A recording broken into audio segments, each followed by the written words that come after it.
All right. Well, aloha, everybody. Again, welcome to tonight's webinar. My name is Sarah, and I'll be the MC for tonight.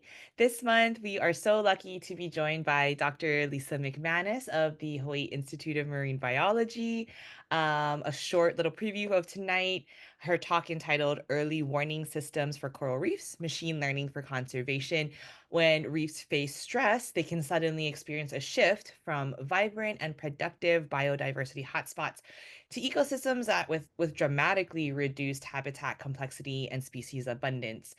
So these regime shifts is what they're called, can happen quickly and are extremely difficult to reverse. And so tonight, Lisa will be sharing her work that develops tools that combine ecological knowledge with advanced machine learning to try and forecast these critical transitions. So thank you guys so much for joining us.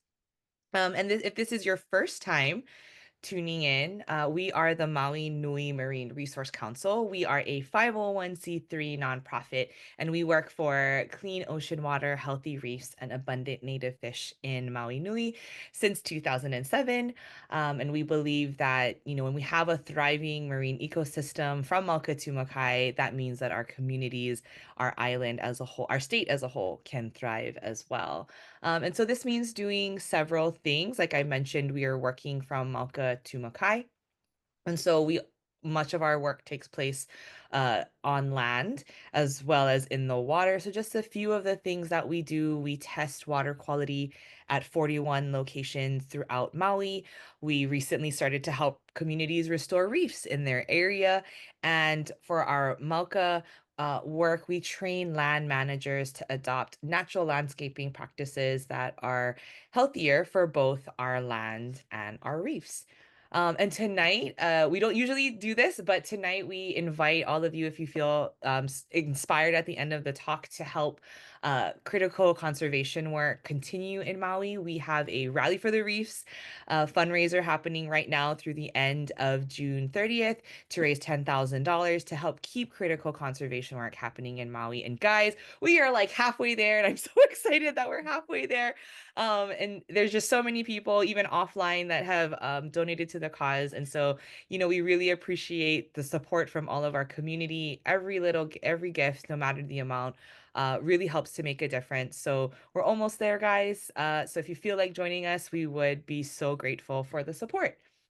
And like I mentioned, as you can see, community support is critical to keeping conservation work going. And so we would like to mahalo the County of Maui for partnering with us on our Know Your Ocean speaker series. Mahalo to the County of Maui for being a longtime partner to bring this talk to you guys. And as a quick side note, if you would like to receive updates on our next talk, we also host volunteer days, lots of cool stuff happening. We recommend that you sign up for our newsletter called The Reef and Brief. It's a once a month email newsletter packed with all of the updates of our work and also opportunities like this and opportunities to get out and do some volunteer work. So the link to join the fundraiser as well as to receive our newsletter will be in the chat. So take a look at those as you can. And then just a few notes before we introduce Lisa. We'll have time at the end, as usual, for question and answers. So please submit them through the Q&A function in the webinar box, and we'll go ahead and we'll get to all of those as many as we can at the end of the talk. And then this presentation is being recorded and it will be uploaded to our YouTube channel, which is also called Maui Reefs, in the next few days. Or if you're joining us on Facebook Live, it will be there as soon as we're done. So that is that.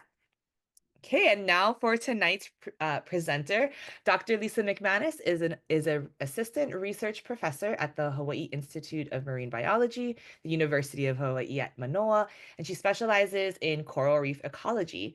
Her research combines mathematical modeling with ecology to understand how coral reefs respond to climate change and what factors help them persist in changing environments.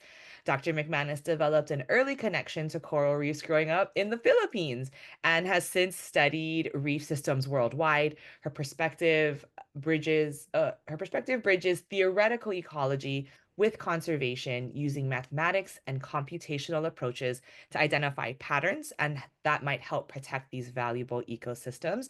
Dr. McManus earned her PhD from Princeton University's Department of Ecology and Evolutionary Biology, and her current work focuses on coral algal regime shifts, like we mentioned earlier, adaptive potential in corals, and developing predictive tools that incorporate eco-evolutionary dynamics. So through this research, she aims to advance ecological theory while providing meaningful insights for marine conservation and management. So she said we could just call her Lisa, even though her title says Dr. Lisa McManus. But Lisa, thank you so much for joining us tonight. The floor is yours.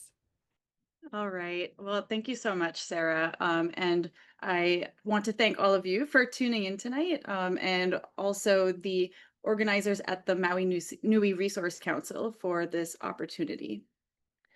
So I like to thank my collaborators at the beginning of each talk because this is truly a collaborative effort. So this work is funded by the NSF, and we are a team that span several universities. So at the core, it's University of Hawaii at Manoa, but also Oregon State University. And there's sort of a core team, but several other postdocs and grad students that are affiliated with this work.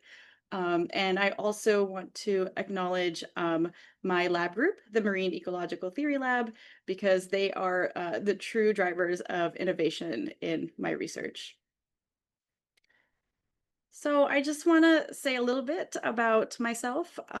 I have had a really strong connection to reefs since I was little. So this is a photo. I'm in the middle here, and I have my two younger sisters. I was born and raised in the Philippines, as Sarah mentioned.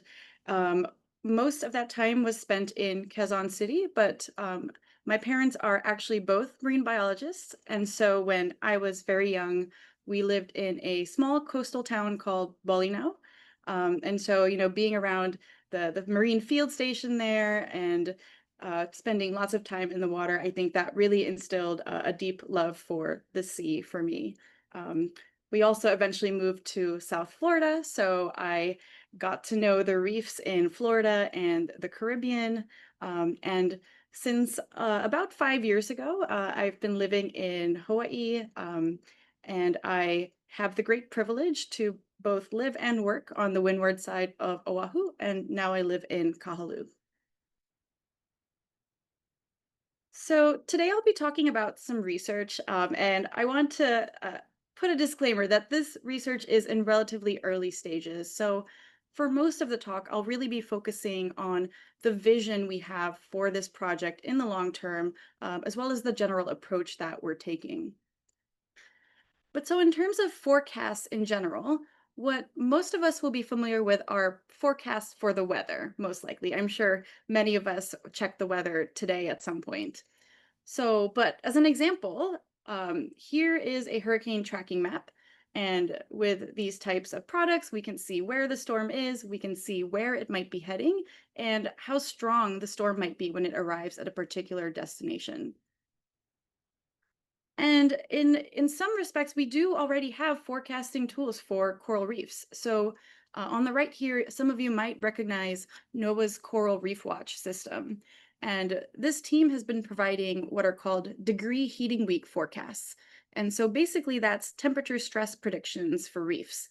And these predictions have been incredibly valuable for predicting bleaching events globally. But here's the thing. I argue that temperature is just one piece of the puzzle in terms of coral reef health. And so, what my collaborators and I hope to develop goes beyond heat stress to predict the overall trajectory of reef health. So, for example, not just will the coral reef bleach, but will the reef recover? Or will it tip into a macroalgae dominated state? And what can we do to prevent that? And think of it this way. So NOAA's system now with the Coral Reef Watch tells us that a fever is coming, say for a person, right? And what we're building here is we want to know whether that patient will recover on their own, will they need intervention, or will they require intensive care? And just like we don't wait for the hurricane to hit before we prepare, we also shouldn't wait for our reefs to collapse before we act. So, to date, scientists have recorded 4 global coral bleaching events, with the current bleaching event starting in February 2023. And this event has been ongoing since then. So, as of April 2025, 84% of the world's coral reefs have been impacted. But to take a step back, what exactly is coral bleaching? So, inside every coral polyp, so first we might be more familiar with a coral colony. But if you zoom into that, you will see that coral colonies are made of many hundreds, thousands, maybe more coral polyps. And inside each of those live tiny microalgae called zooxanthellae. So in this symbiosis, the coral provides shelter and nutrients, while the zooxanthellae provide up to 90% of the coral's energy through photosynthesis. This symbiosis is also what gives coral its vibrant colors. When the water gets too hot, this partnership breaks down and the stressed coral expels its zooxanthellae partners. And without them, you can see right through to the coral's white skeleton. And that's what we call bleaching. At this stage, the coral is still alive but starts to starve. And if temperatures cool down, then they can get more zooxanthellae. They can recover that, and they can they can basically avoid mortality. However, if the heating stress takes too long, or if there are a lot of these extreme heat events, one after the other, that greatly increases the risk of coral mortality. And so basically where we are at now is that the scale and intensity of bleaching events are unprecedented. And so this is forcing us to rethink how we manage coral reefs. So now bleaching definitely gets a lot of attention and rightfully so. But there's another phenomenon that is also very serious, and that is the transition from healthy, high coral cover reefs to degraded reefs that are dominated by macroalgae. And this is what ecologists term regime shifts. So, just so you're not confused, in the previous slide, I talked about basically microalgae. So, those are microscopic organisms. And now I'm talking about macroalgae, or we might call them seaweed or limu. So, corals that survive bleaching face fierce competition from fast growing algae. And so, in these photos here, I'm showing on the top a relatively healthy reef with high coral cover, and on the bottom, you see that it is dominated by uh, at least a single type of macroalgae there. And so, what happens is that during a regime shift, the macroalgae, gains some type of foothold and can start overgrowing the coral. And it's important to understand that while bleaching can definitely contribute to these transitions, most research on these regime shifts have focused on overfishing and the removal of herbivores that eat the macroalgae. So basically, the thinking goes if you remove the things that eat the macroalgae, that gives them a competitive advantage against the coral. And so once established, the reefs can remain sort of stuck in these algal dominated states. Um, Algae can compete with coral in a variety of ways. They can overgrow them. They can prevent the settlement of coral babies, and can even use some chemical warfare. So basically, what happens when it's stuck is that the threshold action for returning to coral dominance is much higher than what triggered the initial transition. And I hope to make that more clear in this next slide. So, this is why early warning is potentially really important in reefs. Um, and what I want to focus on here is the idea of tipping points. Right. So here we can think about tipping points using this cup and ball analogy that ecologists frequently use. So what's going on here is basically you can think of two different states. So high coral and low coral state, right? And they are both in these cups. So when the ball is at the bottom of that cup, it is stable. And here in this first example, it is in the cup on the left, and that represents the high coral cover state. But what could happen is there could be some kind of disturbance, and reefs have tons of disturbance all the time, right? It could be a storm, it could be a sudden sedimentation event, it could be, I mean, anything really. There could be a disease outbreak. And what could happen is that a disturbance could push this system, this ball, so much that it crosses a threshold, and now your ball is in a different cup. But now in this example, this cup is the algal dominated state with low coral. And as you can see, and of course, this is just an illustration, how I drew the two cups, right, is that basically the algal dominated cup is much deeper. And so now you will need to exert a lot of effort in order to try to kick it back into the other state.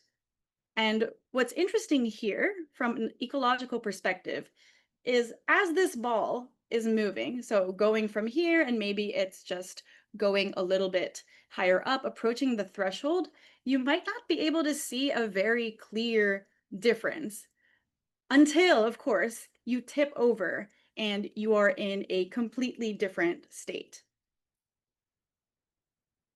And so, just to end this point here, this understanding really underscores why integrated management that affects or that addresses both climate and local stressors like overfishing is essential for effectively conserving reefs. So here's the challenge, and this is something I think about a lot in my work. Um, why building this reef forecasting tool is challenging is because reefs are extremely complex. And part of that is that they operate at multiple scales simultaneously. So if you zoom in, at the smallest scale inside each coral polyp, there's that partnership between the coral animal and zooxanthellae. And of course, when that partnership is stressed, that leads to coral bleaching. If we zoom out and think about what's going on the reef scale, we have processes like competition for space. And here I'm just showing competition between other coral, but of course there's coral versus algae, one species of coral versus another species of coral. And I'm talking really simplistically here, but we know there's a lot of stuff on the reefs, and especially in the benthos, so on the seafloor, there's a lot of competition for space. There's also things like there's herbivorous fish that are keeping the algae in check. If we zoom out even further, say the regional scale, or in our case, maybe the main Hawaiian Islands, um, reefs are connected by ocean currents. So basically, you have baby corals and larvae, so baby organisms of different types, can settle or can come from one reef and settle on another. So really, what we have here is a system that's connected at a very large scale, but at the smaller scales, still experiencing their own incredibly complex interactions. And of course, if we truly want to predict reef health, we really need to understand all of these scales at once and how they impact each other. Okay, so in case you weren't feeling overwhelmed, it's a lot of stuff. But the good news is we're not starting from scratch. There are decades of research, decades of experiments, decades of monitoring that have taught us a lot about how coral reefs function. And for example, we know that corals thrive with the right temperature. And what I'm showing here is that there's an optimal temperature, right? So we have temperature on the x-axis and growth rate on the y-axis. And what we're showing here is that there's a sweet spot. And that seems to be, at least in this case, this is a study from the Great Barrier Reef, between 25 and 29 degrees Celsius, right? We also know from experiments, for example, using cages to exclude herbivores on reefs, we know that high coral cover or low algal cover is often linked to higher herbivory, right? When you extract too many herbivores, that is thought to be one of the main drivers for why a reef transitions into this algal degraded regime. And finally, we know about things like sedimentation, right? We know that when sediment is too high, that can directly smother the corals, or it can prevent them from, it can prevent the zooxanthellae from photosynthesizing, amongst other effects. We also know, for example, that certain fish really do not tolerate these highly sedimented conditions. So then the herbivores also leave. And so that has impacts as well. And of course, there's things like nutrient runoff that are also really well studied and that we have a really solid understanding on how they affect reef systems. However, and so this ecological knowledge is the foundation of our early warning system, or at least what our early, whenever we do get to finally creating that final product. Um, but what I'm going to talk about today is that this knowledge alone is not quite enough to predict the future. So, one of the tools we use to understand processes and to try to be able to predict what could happen in an ecological system like a reef are theoretical models. And so, what these are mathematical representations of ecological processes. And this is based on our ecological knowledge. It's based on what we have observed. And basically, it's work that builds off of our decades of research, both in the lab and in the field. And so here's an example. So here I'm not showing any equations, they're all written in words, but this is kind of a very simple, a very classic theoretical model in ecology.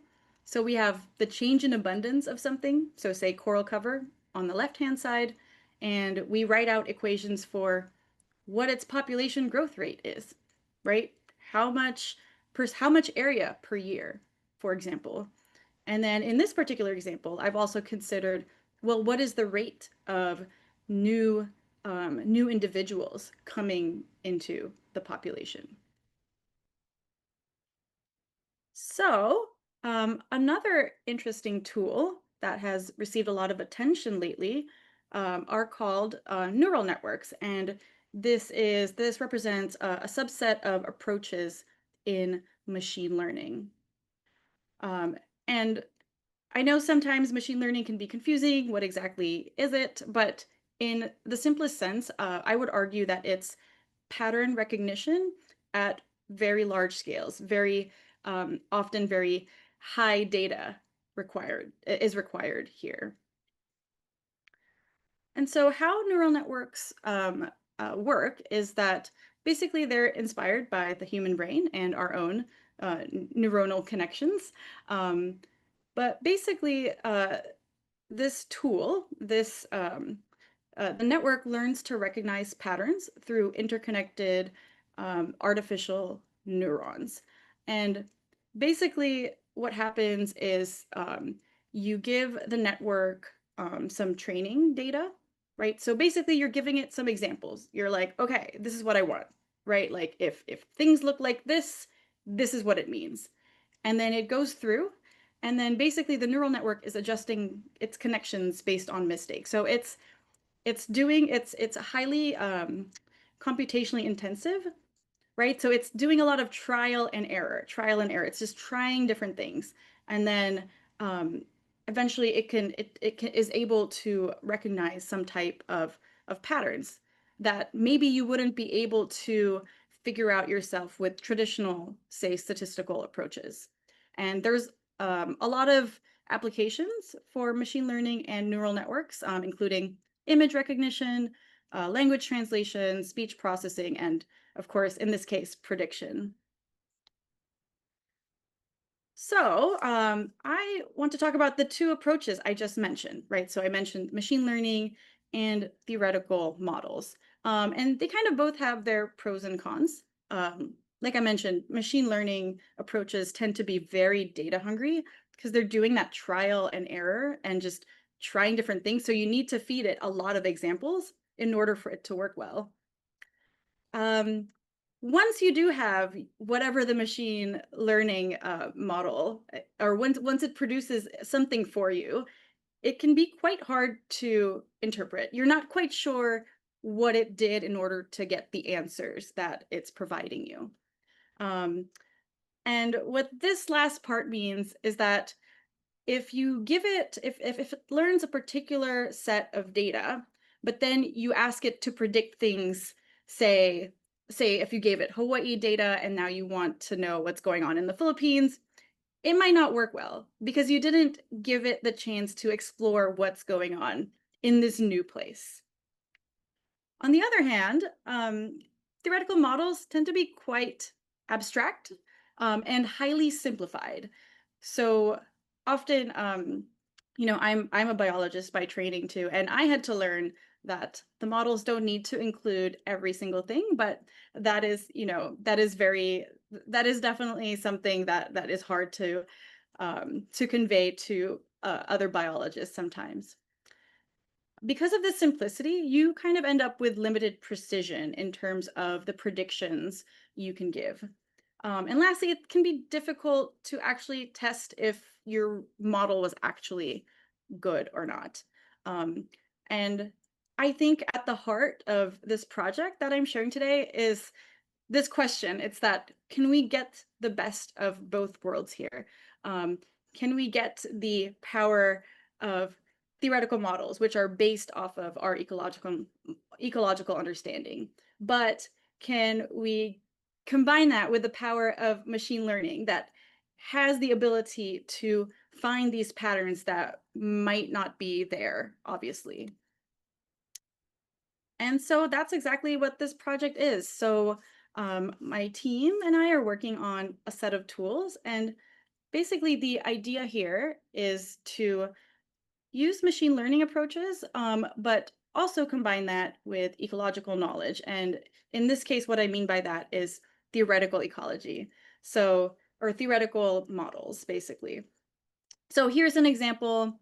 Uh, I this is a very classic model of coral algal competition. I'm not going to walk you through it, but all it is that there's macroalgae and coral, and we say the macroalgae overgrows the coral. There's a grazing rate, and both the coral and the macroalgae are growing. And now we are working to combine that with machine learning approaches. And we have a couple of different tools that we're testing right now. Um, and so basically, um, the overall idea here is, what if there are certain processes that we're not sure of? And what we want to do there is use the machine learning, leverage those techniques in order to fill in those gaps. Okay, so the first tool I want to talk about are what are called neural or ordinary differential equations. So don't worry about these acronyms, but basically these nodes, they learn rates of change. And in this case, we don't impose any ecological constraints. So what these nodes do is we just tell them, for example, here, we tell them, okay, here's a data set, there's macroalgae and coral. Please figure out the right-hand side of the equation. Please tell us what you think the processes and interactions are.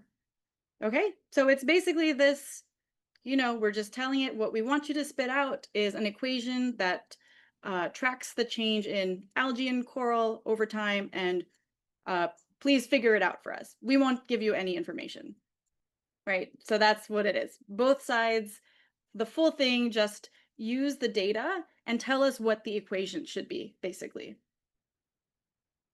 Now, there's another tool that builds off of that. So now these are called UDEs, or universal differential equations.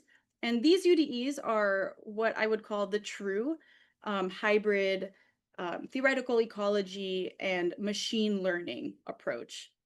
Because what we can do here, right? So we have our model. And for example, I've gotten good rates. I have good data for some of the model. But in this example, I just don't know what the grazing rates are in this reef, right? Like I have no idea.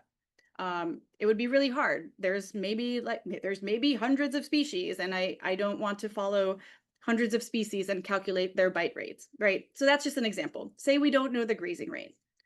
But we have pretty good data for how fast the algae grows, for example, and how fast the coral grows and dies. So what we can do is we leave what we know, we leave what we have high confidence in the theoretical model, but we tell the UDE to please do the neural network approach on the thing that we don't really have data for, or that we don't really have an understanding of. Use the data to figure out what this grazing interaction could be, right? But please don't mess with any of the other things because we know that those are likely true, that we have high confidence in them. Okay, so this is the true combined approach. So I want to make this concrete. So the one of the study systems we focused on is the U.S. Virgin Islands. They have a really nice data set that we've been playing with. So basically here we looked at the upper reef slopes. So basically shallower reefs and deeper reefs as well, the lower reef slope. And so this is just plotting um, coral, algae. We're also tracking turf algae here, which are kind of tiny little um, or shorter algae type here. But basically what you can see, oh, and also we plotted in red, those are bleaching events or heat waves, essentially. So even just comparing the two upper reefs and lower reefs, and these are aggregated across many sites, but basically we do see some transitions from, for example, in the lower reef slope in the early 2000s. It looks like there was relatively high coral, and then there was a transition such that the coral cover fell, and then it was low over time. It seemed to remain low. But this is quite different from, the upper reef slope. So anyways, the question for this first study, and I do want to credit the postdoc that is leading this work, Dr. Zach Mounier. And so the question is here is, can we predict these patterns? For example, if we just gave it, 5 years of data, can it figure out the subsequent 5 years?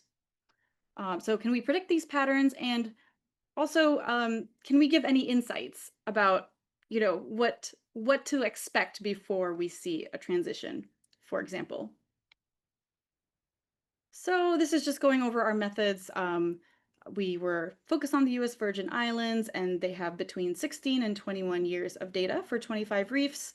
We kept some data to train the model, right? So we need to give it some data so it learns what's going on. And then we kept some for testing. And again, we used both nodes. We tested both the nodes where we don't give it the model, right? We say, figure it all out. And we also looked at UDEs where and in this case, we tested different things, but in this case, we left that grazing rate as open for the neural network to figure out. And we also compared it to, we had a control model that we were comparing to.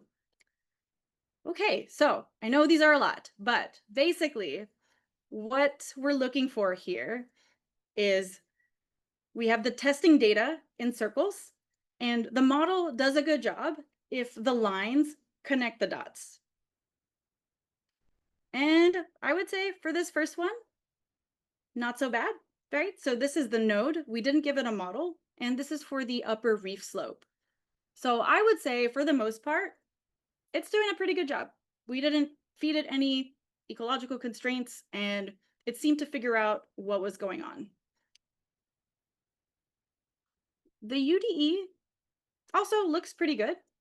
And you can see both of them, right? So when you see these kind of free floating, when you see these points, that means that the model did not reach that. It didn't predict that that was going to happen. But I would say for the most part, it's not too bad. It's not too bad. But now let's see what's going on with the lower reef slope.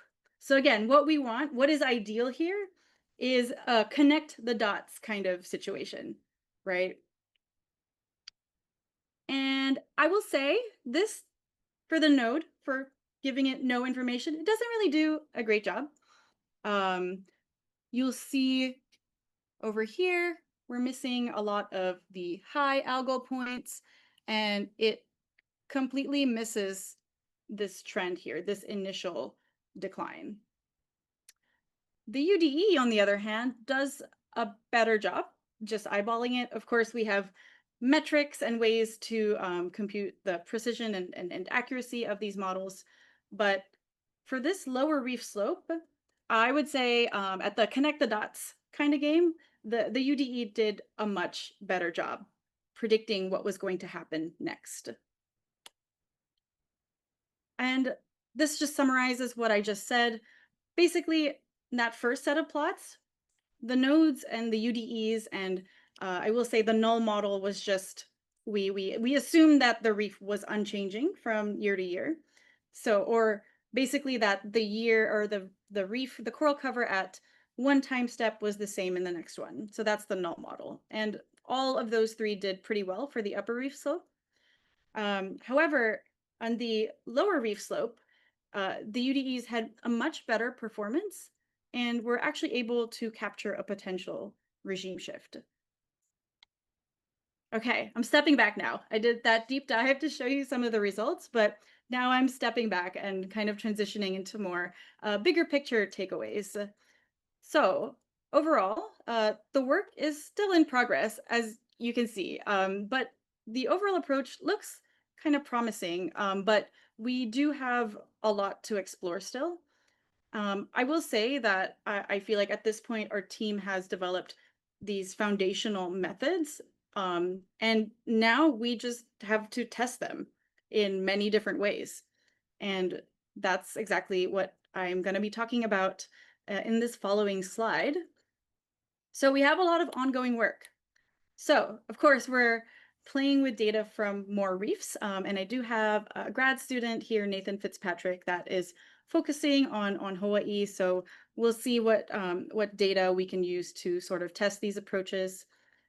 We're testing things like how much data do we really need, right? So that U.S. Virgin Islands data set is great. I mean, that's in many of their reefs over 20 years of data. But what if you only have 5 years? Right? Or what if it's, very not collected at regular intervals? What do we do then?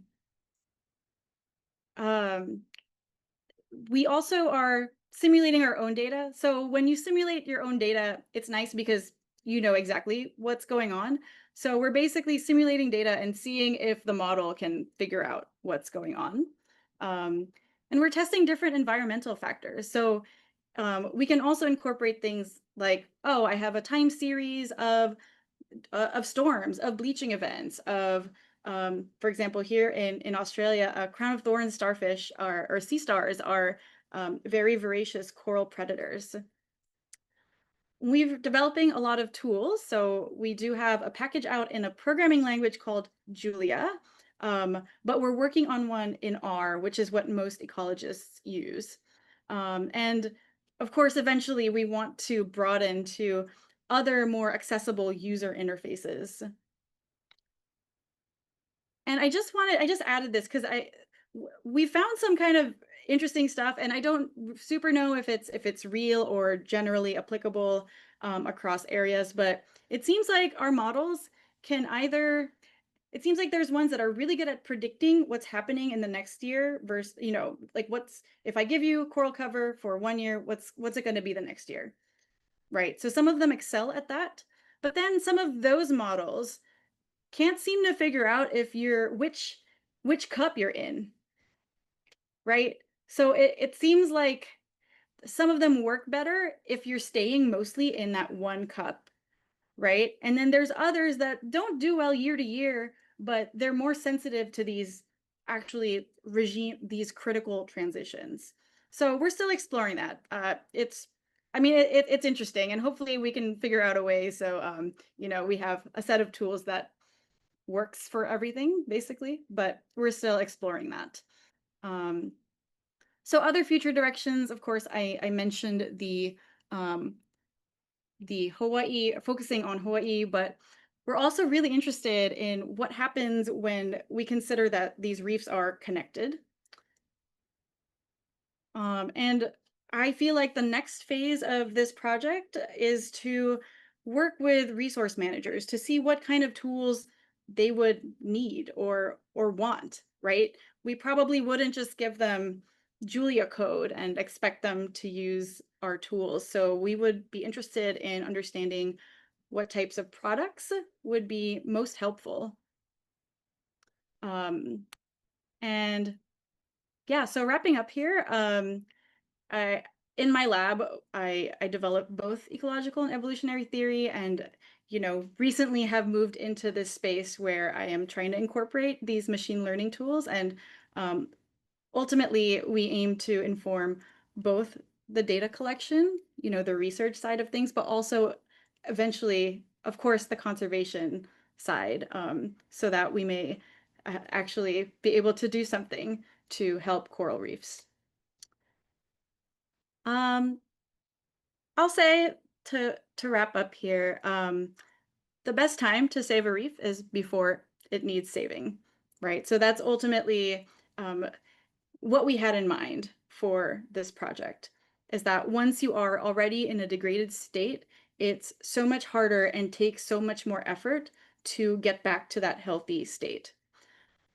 And we are at the early stages for this project, but overall, I think this is a promising new tool both for prediction but also for understanding. And I would say this is a very much still a first step towards developing this early warning system for coral reefs. But I think eventually we can get there. And that's it. Thank you all so much for your time tonight. Thank you so much, Lisa. Yeah, that was a lot. I'm like trying to take notes over here on the side. Um, I had a few questions just Yeah. of my own. If anybody has any, please feel free to use that Q&A little box and I'll catch it. Um, I so kind of actually going back to something you kind of pass over real quickly. I don't know, and I don't know if I heard this right, but I think did you say that like the model, one of the models actually captured a regime shift or like a or something like that? And like what Yeah. does that actually mean though? Like it Yeah. It just so basically in the data, we did see this shift. And I apologize, I'm trying to get back to the right slide. So it in the UDE. So when we gave it some ecological information, it seemed like it was able to figure out, oh, you're on the decline. Right. okay. And Yeah. so that's all I meant there. But even this like definition of was this actually a true regime shift or not? I mean, that's something that folks can debate about. But basically this was just compared to this other model where it was, not really doing that. So basically this one, yeah, I guess it just assumed it was already starting in a low coral cover. Mhm. But yeah, it just didn't line up with the dynamics at all. And when you Or say at the regime, beginning. like Yeah. how typically like how long, I mean, it doesn't happen Oh, overnight, right? Which is why it's so hard, right? And which is why yes. catching it early is best. But like, I mean, I don't know if that's a debated thing, but like what typically generally like how long does a regime shift take? Yeah. No, it's a good question. So I think, and we can think of it in a couple of different ways. So if we think about this diagram, and it's just an illustration, but we can talk about it. It kind of the answer is it depends, right? So for example, if you imagine like this was really shallow, then that regime shift can be really fast, say like from 1 year to the next, Mm-hmm. potentially.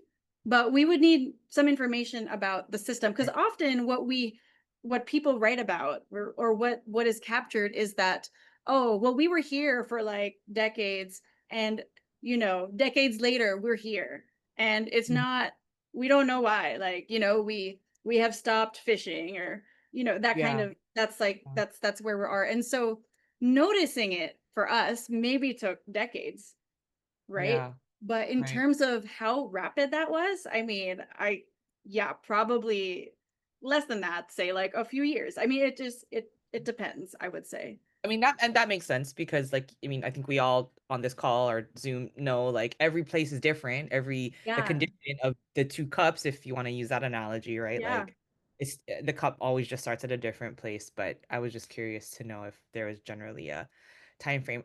So yeah.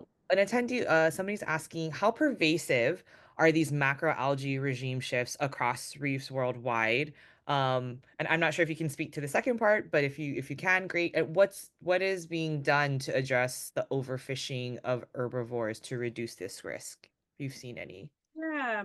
Yeah. So a lot of this work is focused on the Caribbean, actually. So early studies in Jamaica, for example, were kind of where these ideas came about, right? So in Caribbean reefs, you do see there have been these recorded regime shifts from high coral cover to then high algal cover. In terms of percentages and how pervasive, I wouldn't know that off the top of my head, but we know that they are there. They're numerous, and um, but I will say that, right, so a lot of this work started in the Caribbean, and when folks started looking at Pacific reefs, so Indo-Pacific specifically, they weren't really finding the same patterns, right? And so that points to some maybe fundamental differences between the two regions. Um, and so in terms of what's being done for herbivores, I mean, it depends. Yeah, it just depends where you are. So I think some folks have implemented marine protected areas or no take zones. I think, yeah, I think there's, for example, just a lot of education, maybe like surrounding, oh, which species, you should maybe not take so many of. But I would say that I can't speak to that on a global scale. I mean, that is just highly locally dependent. And yeah, so sorry, not a complete answer, but For a anybody start. who's interested, we did have, I really enjoyed his talk. His name is Dr. Mark Hickson. This was sometime last Mhm. year. He is also from I believe UH Manoa, but also from Fish Pono. And he kind of spoke to that specifically about the fish and the herbivore. So if you're interested in looking at his talk, whoever Yeah. question, it's there. It's there. Yeah, yeah, yeah. And I will say too, I mean, just, even all the monitoring. I mean, it's important to know what's there, right? Right. So what species are even there, and then thinking about policies to protect certain species is really Yeah. important. Yeah. That's such a great point. Another question, I mean, again about herbivores, but if there's anything that you Mhm. can add to this, what can we do to support more herbivores in our local coral ecosystem? So I don't even know if have you seen places that, have higher, you know, abundance, I guess you could say, of those, or have you seen something that's worked in other places? Yeah, yeah. Well, I will say, one of the projects I'm involved with is trying to understand the effects of sedimentation Mm, on herbivorous fish abundance. yeah. So I will say, right, like there aren't, we were facing the threat of environmental change on a global scale, right? And so warming waters, and it seems really hard. It's like, oh well, what do we do? But sedimentation seems to be one of these stressors that we can do something about on a local scale, right? And it's, you mentioned Sarah earlier, Mauka Tamakai. I mean, I think this is exactly what that is, right? So managing our coastal areas, our land, right? That can really potentially impact what's going on in our reefs. So for example, so in that study, we're finding that there are certain types of fish that just really do not, or herbivores in particular, that do not seem to tolerate the sediment, like highly sedimented areas really well at all. They immediately Mm, leave. But then there do seem to wow. be some types of fish that they seem to be more. Doesn't I mean, it's or maybe it's just that they're like more okay with it, right? They have Mm, some adaptations to be able to mm, tolerate that. So we're trying to sure. figure that out because it's a nuanced story. I mean, like all of science, right? It would be nice if it was just like sediment, bad, fish gone, but there seems to be a lot of nuance there. So in terms of what people can do, I mean, I think yeah, I think our state agencies are working on policies, right? That, I mean, maybe not limit completely fishing of herbivores, but maybe think about how they can be sustainably harvested. So I think just, keeping in mind what those restrictions are, and yeah, I mean, just really, yeah, I guess like supporting efforts. I mean, a lot of NGOs here in Hawaii are working to improve the quality of our water. And so I think when you do that, supporting based on, I don't know, maybe you're voting or maybe just who you support in terms of donations and things, I think that can be really, really helpful. Shout out to Julio Viola because that is it's a shameless plug, but whatever. I mean, No. it is water quality testing, and I think Yeah. that I mean that it's just nice to hear it you say that as well because we there is so much outside of our control, but a big one can be yeah sediment and our land-based activities, right? Because in Hawaii, Hmm. everything that starts up on the mountain will end up in the ocean, so that's just a really good reminder for all of the things that that entails. Yeah. So. Another question. So, like, let's say I know you mentioned like this is like really early stage, Yeah. working on it, but like, let's say this thing like it's really good, like super good, like Hmm. pretty darn accurate at predicting like what I mean in your just in your Yeah. vision, like what is the intent, like what's the intention then? Like how could this potentially be applied for the Yeah. for conservation? Right. And I think that's the stage we need to brainstorm with folks that, right, actually, like what could we even do in the first place, right? Like what is our plan? Would it be like, oh, warning, like stop all fishing in that area, right? Is it something like that, or is it are there like restoration efforts we can do? Are there, it depends on, I guess, we want to partner with, actual resource managers so they can tell us like, okay, this is within the realm of possibility, and Hmm. yeah, can we match those potential interventions to the signals you're receiving? And probably, I think what would be most useful is like if we could figure out how to predict things super early on, right? Right. And then Hmm. maybe it's okay, we're 10 years out, like what can we do? And maybe there's like some fundraising there. Maybe it's, you know yeah, like restoration, maybe it's outplanting corals, maybe it's land based, uh Hmm. maybe it is as drastic as, well, I mean, or maybe it's I know there's outplanting of sea urchins, for example, Oh, because sea urchins interesting. also herbivores, right? So maybe it's Oh, like, yeah, yeah, yeah. So maybe it's like, okay, well, let's go yeah. to the urchin hatchery and like let's Mm. spin that up and let's see what the, yeah, let's go for it. So I think that's where we are. It's that we need to match our forecasts with the solutions that are actually viable, right? Right, right. Um Yeah. Yeah. and I know that's vague, but I think basically, given a certain amount of money, and we're all limited by money, right? I think what our work will show is that there are some reefs where that will be enough, right? Hmm. Those actions will be enough. And then there are some reefs where, I mean, not that it's a lost cause, but you will need more effort. And then that kind of gets into like, how do you allocate these?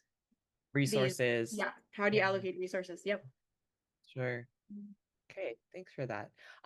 Do you also just do you also are you aware of like other or similar projects? Like how does this like does I mean this is probably a biased question, but like does this type of forecasting like show promise? Are you aware of it? Like, people trying to do similar things elsewhere?